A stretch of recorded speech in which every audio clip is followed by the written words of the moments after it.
తెలంగాణ రాష్ట్రంలో పార్టీ మారిన మరో ఇద్దరు ఎమ్మెల్యేలకు సంబంధించి స్పీకర్ గడ్డం ప్రసాద్ కుమార్ క్లీన్ చిట్ ఇవ్వడం జరిగింది. దాని గురించి ఒకసారి చూసే ప్రయత్నం చేద్దాం. ఇక్కడ చూడొచ్చు మరో ఇద్దరు ఎమ్మెల్యేలకు క్లీన్ చిట్ అంటూ చూడొచ్చు. పోచారం యాదయ్య పార్టీ మారినట్లు ఆధారాలు ఇవ్వంట. తెలంగాణ రాష్ట్రంలో పార్టీ మారిన 10 మంది ఎమ్మెల్యేలో భాగంగా ఇద్దరు ఎమ్మెల్యేలు ఎవరైతే పోచారం శ్రీనివాస్ రెడ్డి అదేవిధంగా కాళ యాదయ్య పార్టీ మారినట్లు ఆధారాలు ఇవ్వని చెప్తా ఉన్నారు. అదేవిధంగా అనర్హత వేటు పిటిషన్లపై స్పీకర్ సంచలన నిర్ణయం అంటూ కూడా చూడొచ్చు. ఏదైతే పార్టీ మారిన 10 మంది ఎమ్మెల్యేలో ఇప్పటికే 5గురికి సంబంధించినటువంటి అంశంలో క్లీన్ చిట్ ఇవ్వడం జరిగింది. అదేవిధంగా తాజాగా మరో ఇద్దరు ఎమ్మెల్యేలకు సంబంధించి కూడా క్లీన్ చిట్ ఇచ్చారు. వీళ్ళు పార్టీ మారలేదు, బీఆర్ఎస్ పార్టీలో కొనసాగుతున్నారంటూ కూడా స్పీకర్ గడ్డం ప్రసాద్ కుమార్ క్లీన్ చిట్ ఇవ్వడం జరిగింది. ఏదైతే వాటన్నిటిని కూడా కొట్టివేసినట్టు తెలుస్తూ ఉంది. నిజంగానే మరి వాళ్ళు పార్టీ మారలేదా అనేది అందరికి తెలిసిందే. ఇంకా ఏదైతే మరి తెలంగాణ రాజకీయాల్లో మరో కీలక పరిణామం చోటు చేసుకుంది. బీఆర్ఎస్ గుర్తుపై గెలిచి కాంగ్రెస్లోకి ఫిరాయించారనే ఆరోపణలను ఎదుర్కొంటున్న ఎమ్మెల్యేలు పోచారం శ్రీనివాస్ రెడ్డి, కాళ యాదయ్య కేసులో స్పీకర్ గడ్డం ప్రసాద్ కుమార్ తుది తీర్పు ఇచ్చారు. ఈ ఇద్దరు ఎమ్మెల్యేలకు క్లీన్ చిట్ ఇచ్చారు.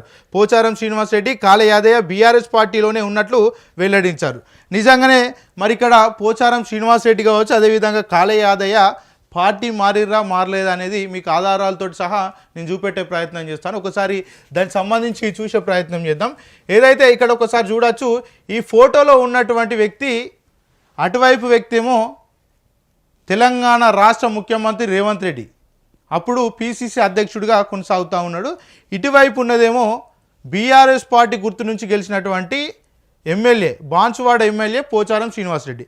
ఆయన సోషల్ మీడియా అకౌంట్స్ ఏదైతే ఇన్స్టాగ్రామ్ సంబంధించినటువంటి ఆయన అఫీషియల్ హ్యాండిల్లో ఆయన పెట్టుకున్నటువంటి వాళ్ళనే నేను చదివే ప్రయత్నం చేస్తాను. నేను దీన్ని సృష్టించింది కాదు, వైఆర్టీవీ సృష్టించింది కాదు, కేవలం ఆయన వాళ్ళు రాసుకున్నటువంటి ఆ నేపథ్యాన్ని నేను చదువుతా. రాష్ట్రంలో కొత్త ప్రభుత్వం ఏర్పడిన తర్వాత జరుగుతున్న పరిణామాలను గమనించిన పిమ్మట ఈరోజు నేను వారిని మా ఇంటికి మనస్ఫూర్తిగా ఆహ్వానించానట. ఎవరు? పోచారం శ్రీనివాస్ రెడ్డి ముఖ్యమంత్రి రేవంత్ రెడ్డి చేస్తున్నటువంటి అభివృద్ధిని గమనిస్తూ ఆయన ఇంటికి ఆహ్వానించిండట మనస్ఫూర్తిగా. ఇక రేవంత్ రెడ్డి గారు రైతు పక్షపాతి, రైతు సంక్షేమంతో పాటుగా సాగునీటి ప్రాజెక్టుల నిర్మాణం కోసం వారు తీసుకుంటున్న నిర్ణయాలు ప్రజా ఆమోద్యమైనవి అంటూ కూడా చెప్తా ఉన్నారు. నేను స్వయంగా రైతుల కష్టసుఖాలు నాకు తెలుసు. అందుకే రేవంత్ రెడ్డి గారు రైతాంగానికి చేస్తున్న మంచి కార్యక్రమాలకు అండగా ఉండాలని ఆలోచించి రేవంత్ రెడ్డి గారి నాయకత్వంలో ఈరోజు కాంగ్రెస్ పార్టీలోకి వచ్చానంటూ కూడా చెప్తా ఉన్నారు. ఇక్కడ ఒక